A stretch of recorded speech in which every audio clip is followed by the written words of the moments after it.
Hello, beautiful people, and welcome to Liam's Library. Lately I've been talking about this movie just over and over.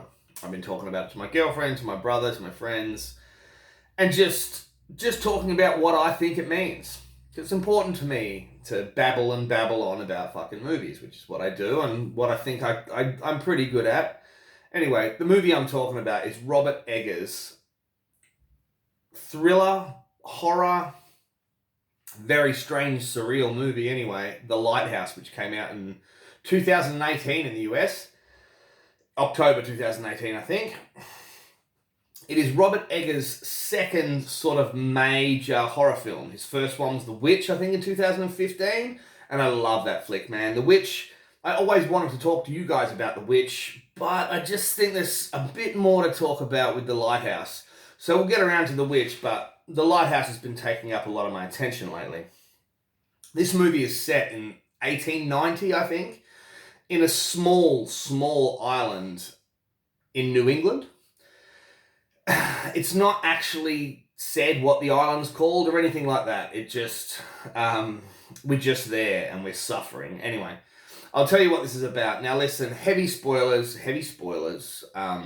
I am also going to talk about the twist in this movie, which is why I'm telling you heavy spoilers. But let me also say this.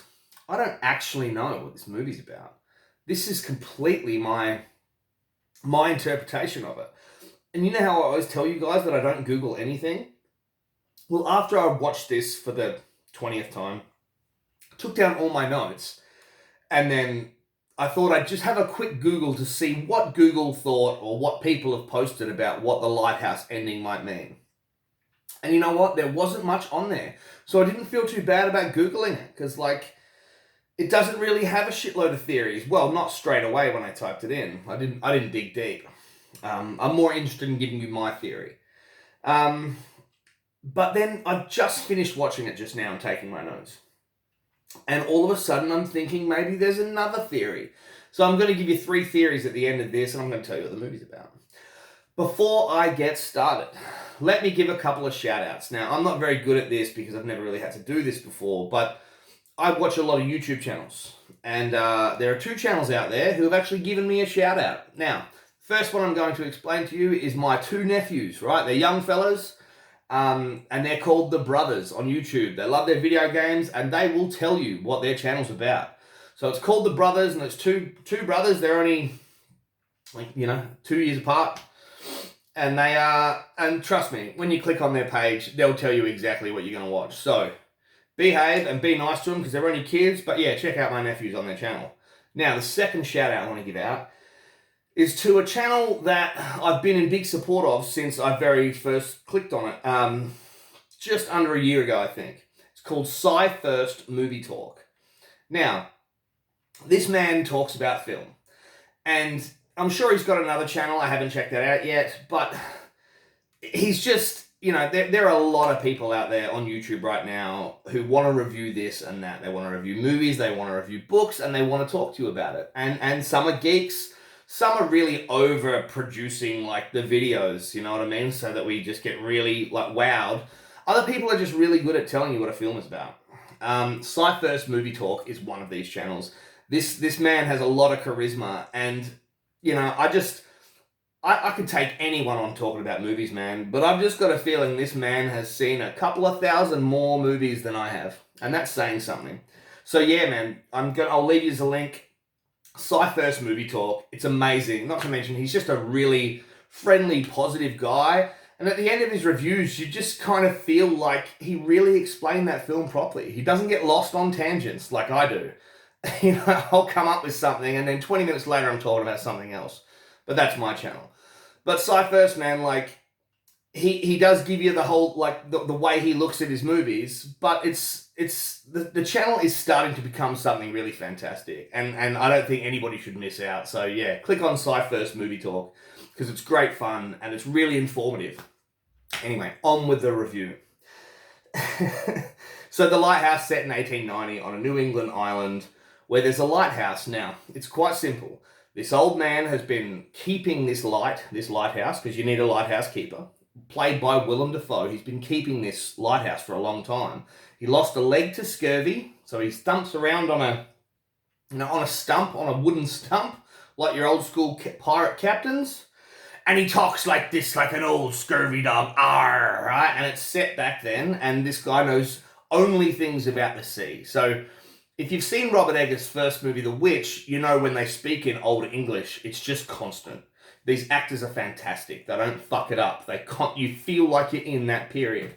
Now, there are 3 actors in The Lighthouse. 3. The chick that's scary and plays the mermaid, and Willem Dafoe and Robert Pattinson. That's it. We get a 2-hour and 10-minute movie of Robert Pattinson stuck on an island with Willem Dafoe.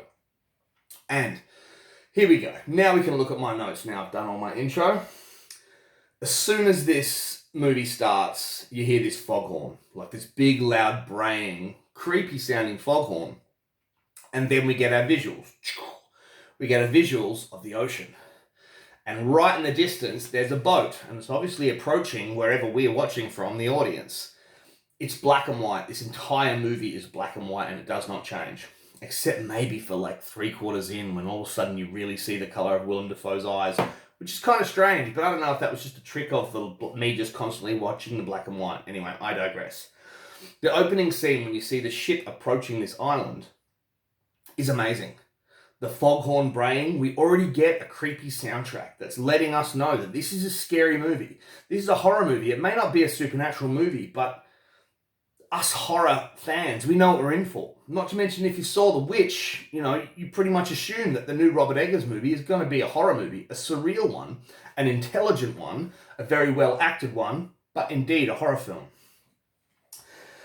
So the whole point is Robert Pattinson is the new Wikikeeper assistant, because something happened to the assistant prior, and they do 4-week stints on this island, and Willem Dafoe is your lighthouse keeper, and he's like telling you what to do, and you better fucking do it. And he's an old grumpy grouchy man, and it's literally just Robert Pattinson and Willem Dafoe alone in this old shitty shanty with just big screaming winds and seagulls and giant, really, really scary looking waves with the black and white and the cinematography.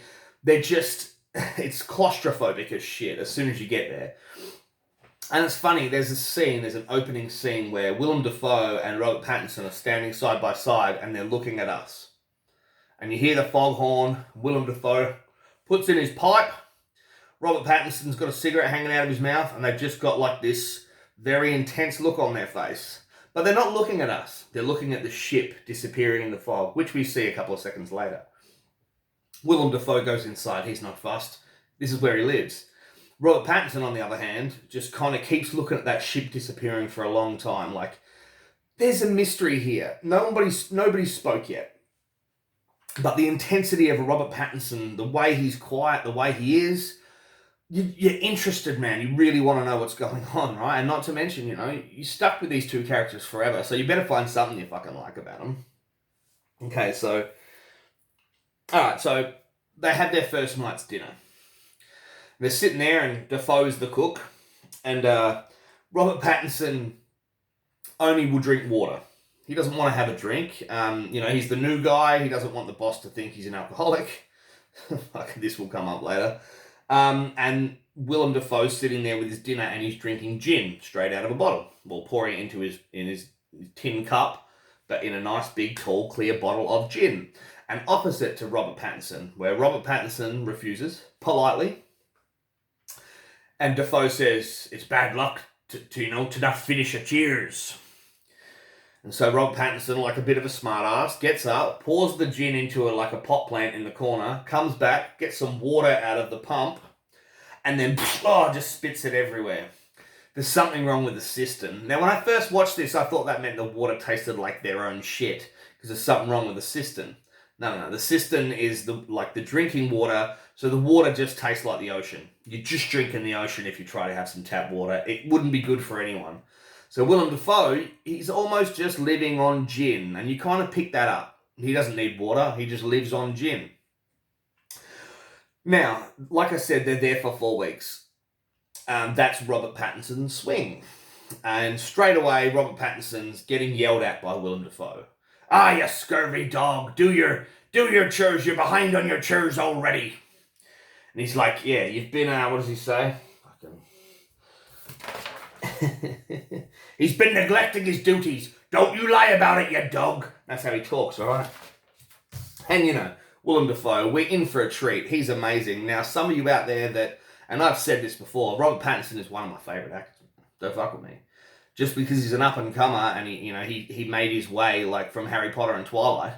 Like, don't give that man a hard time. That man can fucking act and he puts his heart and soul into it, man. Robert Pattinson, Jared Leto. Don't fuck with me. Okay, so that first night he spits it all out because the water tastes like the ocean. But he's doing his work. He's pushing a wheelbarrow around the island. You know, he's getting it done, but it's hurting him. You know, the wind and the ocean. The wind and the ocean, the seagulls, like he's having a hard time, and the foghorn just screams at him literally like every 40 seconds or something. Just rattles his brain, and you see it just get to him, and you see it not get to Willem Dafoe. Which is part of one of my theories straight off the bat. They look like, which one is crazy? The old sea dog that just talks about Triton and Neptune and sleeping below the waves, and he's just got a poem, an old sea shanty poem that's just dreadful for every single conversation. And there's one scene when they have dinner at the second night. After you see what Robert Pattinson has to actually do for a job in the day, it's quite feral. It's quite disgusting. It's hard work, and it's 1890, so he doesn't have many tools available to make it fucking easier. So he's having a hard time already. He's got 4 weeks of this. Now, the second night, they start chatting about like what he's doing there, what Robert Pattinson's doing there. And he's a bit of a quiet little mystery, right? And they're chatting, and Willem Dafoe's at this point is really hard to read. You know, later on, I think when we get to it, he's a simple creature. Like he's just a product of his environment. And he's just an old sea dog, right? But the second night, they talk about things, and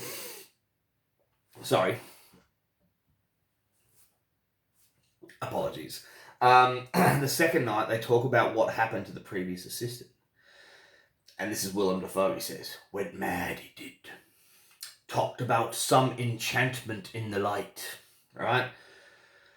So, actually thinks that the light is enchanted, the previous, assistant. And whatever, it just sounds like more of Willem Dafoe's bullshit, right? He's like his sea dog fucking, sea captain Yara bullshit, right? And Robert Pattinson, he's just sitting there trying to eat his disgusting dinner, still sipping the water that just tastes like the ocean. And he's like, tall tales. And then Willem Dafoe says, I saw you arguing with a seabird out there. Because there's this seagull that just keeps pissing off Robert Pattinson while he's at work. And he goes, you don't ever kill a seabird. It's bad luck to kill a seabird, right? And Robert Pattinson laughs and hooks into his dinner a bit more and says, more tall tales. And then Dafoe punches him in the face, just out of nowhere. And the camera zooms in on his face, and it's all dark and black and white, and there's fucking thunder outside, and he says, it's bad luck to kill a seabird. And it's very intense. Robert Pattinson jumps off the table like, fuck, he's just struck me. What the fuck? Now he's got tears in his eyes and his jaw's shaking. So Willem Dafoe tries to change the subject while Robert Pattinson stands there just dumbfounded. Now this will come back up in the end. Is what we're seeing actually what's going on? Think about that. Anyway, we're going to keep going. Now on the second night, Robert Pattinson is looking out over the ocean. And this big moon is just setting a silver trail across the waves.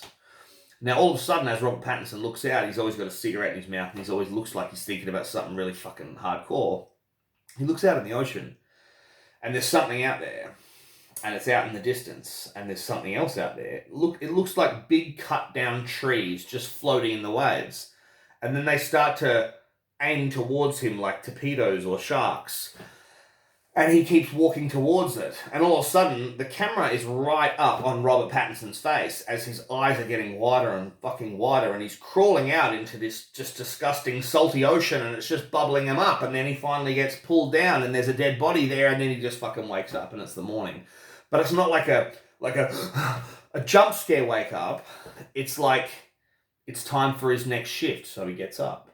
It's It's almost like that wasn't a dream he woke up from, even though it's very surreal. It's like, wow, that's almost has to be either a hallucination or a dream. I don't think so. I think the way it's filmed is he doesn't wake up with a gasp because it is not a dream. It is what's going on in his head. And he sees that kind of stuff all the time. And he just went to sleep after he saw that, then woke up the next day to keep doing his duties. That's just an opinion.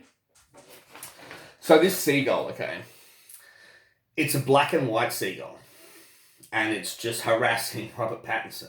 But the cinematography and the soundtrack and just the timing and the acting, that seagull's scary. I mean, like, fuck, anybody can kill a fucking seagull, especially if it's, like, literally gonna start, like, pecking you, which eventually it does start attacking him, and he has to try to fight it. It's just a fucking seagull. A grown man could fucking rip its wings off. But it's scary. He doesn't want to approach it, and he'll tell it, like, fuck off. Like, fuck off.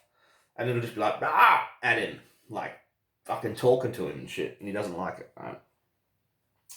So,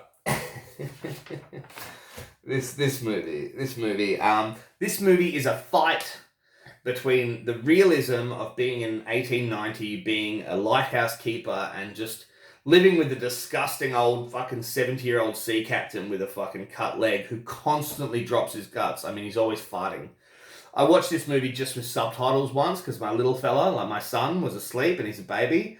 So I didn't have to hear anything and I wouldn't wake him up. And it was just like Thomas farts, subtitles. Thomas farts loudly. It's like, oh my God, it's like written into the script how much Willem Dafoe keeps passing wind in this film. Okay, so there is something that I wanted to say which goes with my opinion on how this movie ends. Now, Robert Pattinson says, yeah, so it's all bullshit what your last assistant was saying. He just went mad because he obviously couldn't handle just staying on this island with you. And Willem Dafoe says, no, he actually thought that St. Elmo cast his fire into that light, into the lighthouse up there. It's not a normal light. But one thing as well, Willem Dafoe never lets Robert Pattinson up there. Now, Robert Pattinson always assumed that eventually they'd teach him how to actually do the shift and be up there with that big... Thing is, this... Okay, so let me say this. This is 1890. I have no idea how much power, how much coal creates how much, light, electricity? Fuck, I don't fucking know. To make this big fucking lighthouse work. I don't know how hot it would get up there. I don't know how much times they would have to refill the coal to make the light keep turning. I have no idea. I'm not interested in that. But I'm interested in the mystery of the light. Now, there's a mermaid out there, okay? Right, so there is or there isn't. Because like I said, Robert Pattinson keeps seeing really surreal stuff. And we never get a moment where Willem Dafoe is seeing really surreal stuff. He's just saying really surreal stuff. So we're stuck on this journey with Robert Pattinson, not Willem Dafoe. And we're seeing what he's seeing. And there's a few disgusting little things, like there's just probably 3 or 4 random scenes where Robert Pattinson just like really ferociously, violently masturbates in certain sheds around the island. Like I imagine it's to display, like how cut off they are and how, men need to release. But it just gets real fierce and just like real full on. So it's like, it's great acting, man, bring it on. And it also adds to what we're experiencing with Robert Pattinson's mental state, which is something that's a big deal in this movie. Robert Pattinson's mental state. Not so much Willem Dafoe's mental state. As far as I'm concerned, that old captain is just an old captain and an old alcoholic. So he might tell a few little white lies here and there, but he is how you perceive him. Robert Pattinson, on the other hand, is a deeper critter. So when he first gets there, he says his name is Winslow, okay? Ephraim Winslow. Takes him a few days for him to say his actual name, because he says to Willem Dafoe, he's like, fuck man, I'm sick of you calling me lad and boy and dog.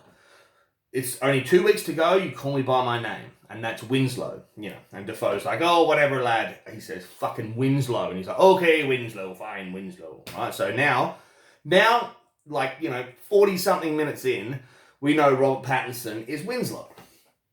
Plus, Robert Pattinson asks Willem Dafoe his name. We find out Willem Dafoe's name is Thomas.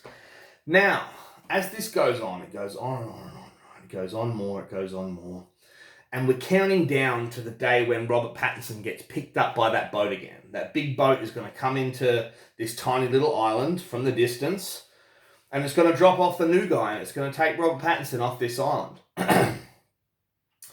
So we're counting down the days with him. And now, he's doing his duties, he's seeing this fucking mermaid, like, when he's walking around during the day, and Defoe's not with him. Like, there are some real scenes where there are hallucinations going on. Really creepy ones, and they just get more intense and more severe. The cinematography and the black and white really works with this fantastically. It makes us start to think, what's going on with Robert Pattinson? Because it's a bit too convenient that all this supernatural shit's rocking up on the island, because it doesn't really fit, except with occasionally fitting with what Willem Dafoe is saying with all these sea tales, of Triton and murder and mermaids and a crown of shells and shit like that. So the more we watch this, we're just sort of thinking that maybe Robert Pattinson's just nuts. Maybe he's just out of his fucking mind. But we're only halfway, see?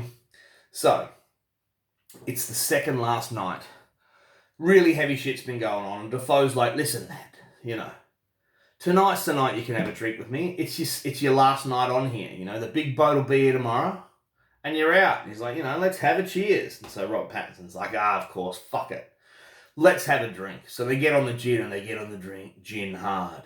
They start drinking straight gin all night, right? Now, let me tell you, in the morning, they're hungover as shit. They have a bit of an argument that night. In the morning, they're hungover as shit, right? And there's some disgusting stuff in the 1890s. I mean, that's how it was. But watching Willem Dafoe shit and piss in his chamber pot, fill it up so it's just like so much disgusting gravy nuggets, and then just push it under his bed with his foot and pass out, and then like kind of as he's asleep start fucking his bed. It's like, okay, so you start to think maybe there's something going on with Willem Dafoe, but no, I really think he's just a bit of a gross old fuck that's been living on his own for this long that he doesn't really have too many human qualities anymore, and he just gives into certain things. The chamber pot thing is realism, 1890s realism. It's still fucking gross. Especially in the scene where Robert Pattinson, in the morning, he has to fucking clean it up. It's his job. He picks up both chamber pots, his piss and shit, Defoe's piss and shit, and just there's rain and fucking wind and seagulls, and he's just like walking towards to throw it into the ocean and throws it all over himself instead.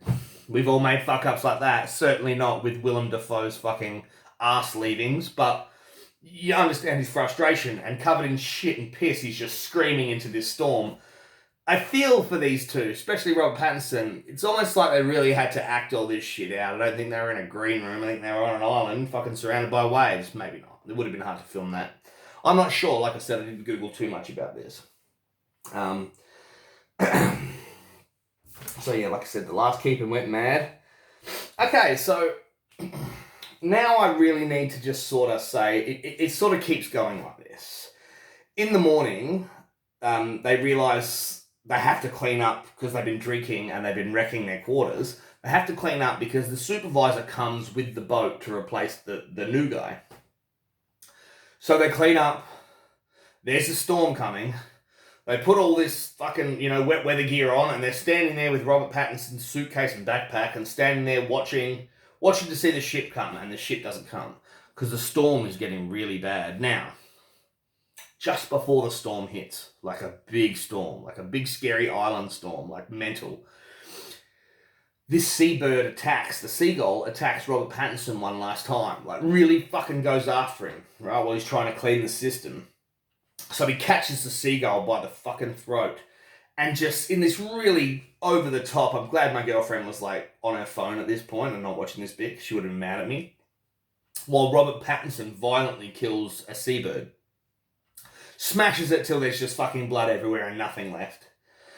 And then, as you see him kill the bird, the camera goes up across the house, across the whole length of the big, tall lighthouse, past the lighthouse where you see the weather vane. And it's pointing west, like this, west. And then it goes north. Like, just too quick, like. And I know, apparently, out there in the ocean, the wind can change like that, and there's, like, hurricane-style weather on the way. No, I'm not from that part of the, the fucking world. So I wouldn't know for sure, but I think that's kind of how it works. But watching it this time, it's like, yeah, Willem Dafoe brings it up later when they're stuck there and there's a big storm. And the boat doesn't come because there's a big storm. So the boat doesn't come to pick up Robert Pattinson. And he's just horrified. You've just seen him go through hell. He just wants to get out of here. And he's like, so the ship didn't come. And Willem Dafoe's like, I seen you kill that fucking bird. I told you not to kill seabirds. You're the one that changed the wind on us. You're the one that got us fucking stuck here for fucking weeks and weeks and weeks. And Rob Pattinson's like, what do you mean? Like, we missed it by one day. They'll be here tomorrow. And Willem Dafoe's like, what? Like, looks at him like, what do you mean? That was weeks ago. We've been waiting for the boat for 3 weeks. You've done like nearly 2 months here. But as far as us, like the audience watching this movie, we feel the same way Robert Pattinson feels. No, wait. We only missed that by one day. But then Robert Pattinson had his weird, surreal hallucinations. And then all of a sudden, Willem Dafoe's telling all of us that, no, it's been weeks since we missed the boat. So all of a sudden we're confused. And we kind of feel how Pattinson feels. But we're looking at Pattinson, and is it all coming from him? Is he that fucking crazy? I'm afraid I think he fucking is. I'm afraid I think he is. And Willem Dafoe's starting to think he's mad, right? Absolutely mad. Okay, so the storm hits. After a few days, the storm gets to their food supplies. So all their shit's rotten, all their shit's disgusting. Now they have to pretty much just live off the lobster that they pull up over the rocks with their big lobster boxes. But they're not really pulling anything out of the ocean either. So they have to ration their food. But what they do is they go and dig up a supply of just nothing but bottles of gin. And they start fucking writing themselves off again in the middle of the storm. Like, they write themselves off for like a day and a night, just get smashed. And they nearly fight. And I'm pretty sure that they have sex. You know, they wake up and they both have to kind of pull their pants on. They're not talking to each other. So I'm pretty sure they fuck because they get super drunk and they're the only two people on the fucking island. Pretty damn sure. And it just gets disgusting and just because they're just getting drunker and drunker and drunker. But Robert Pattinson's losing his mind just more and more and more. Like, there's some real fucking mental visuals, man. He'll stand out there with a cigarette in the pissing rain, until the cigarette just goes out, Robert Pattinson, and you can see the cinematography and the black and white and the light of the lighthouse just hitting Robert Pattinson's face as he just stands in the darkness and then illuminates him as he's watching the light. And he seems to see a naked Willem Dafoe walking around the actual top of the lighthouse, as if there's something going on up there. So, and I will tell you this scene because it fucking grossed me out, but I think it's a great scene. Robert Pattinson has been told he's not allowed to see the light. Maybe if he goes to a different island and becomes a lighthouse keeper over there, he can see that light. But Willem Dafoe says, I'm married to this light. Excuse me. So Rob Pattinson ascends the stairs to the top floor to see the lighthouse. He doesn't give a fuck, right? And you can hear a man moaning. It's Willem Dafoe, like, sexually moaning, And we've just seen Robert Pattinson jerk off like 4 different fucking times, so it's like, maybe this is this too. He goes up there and jism drips down through the fucking things. And Robert Pattinson's like, ugh, and you're a bit grossed out by it. And all of a sudden, slime drips down. And the noises don't sound human anymore. And Robert Pattinson looks up and there's a big tentacled fucking sea monster up there. So he runs down, running out into the storm with that look on his face, fucking screaming and just fucking shitting himself. Now, I need to sort of get to the point of this matter. So let's just say a couple more scenes, okay? Ever seen a mermaid's vagina? You will see it in this movie. Robert Pattinson rapes a mermaid on a bunch of rocks and she starts screeching like some kind of, like a seagull, like a seabird, while he's fucking her. There's a scene where Robert Pattinson tries to escape on a little boat. And Willem Dafoe runs out and smashes the boat to pieces with an axe and then chases Robert Pattinson all around the island with an axe. Then when you realise what happens the next day, Willem Dafoe can't believe it. He's like, you smashed up our only boat, he says to Robert Pattinson. You smashed it up, then you chased me with that axe. You've gone mad. You've gone mad, Winslow, right?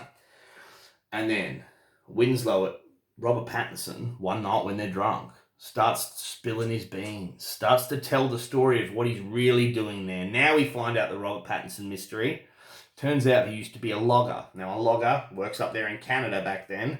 They chop down trees, they work them really hard, and the trees go down the rivers so they can be collected down the other end of the river. Now, what he's done was, his old supervisor, Rob Pattinson's old supervisor, used to give him a hard time, call him a dog, just like Willem Dafoe's been calling him a dog.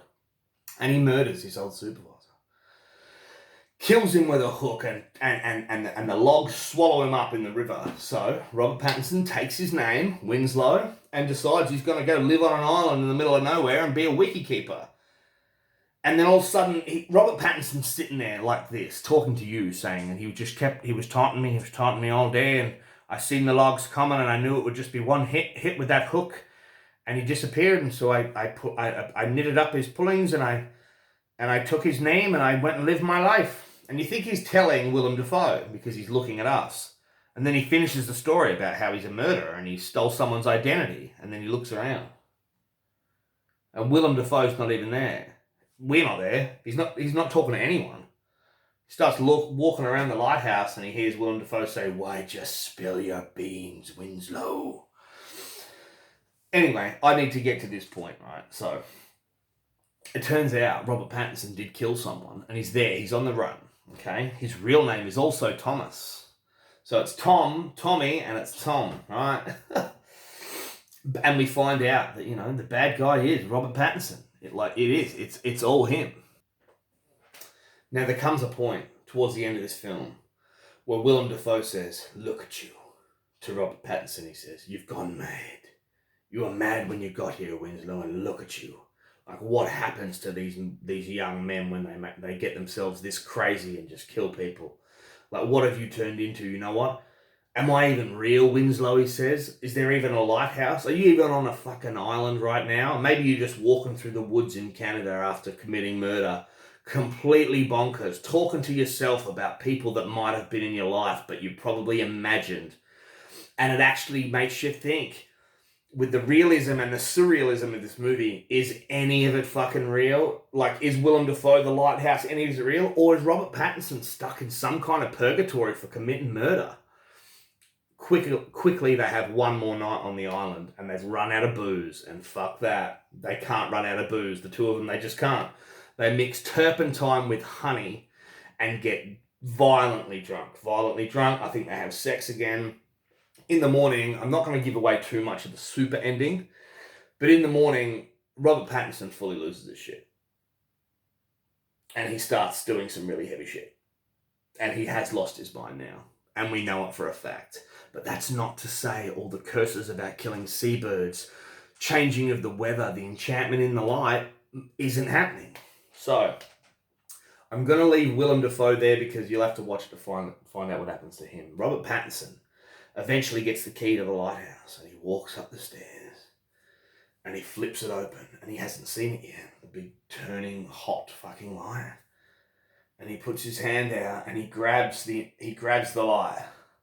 He grabs it like that and his hand starts burning and the music starts getting louder and the distortion of his screams is just mental, just rah, rah. It's amazing. It's quite intimidating and jarring.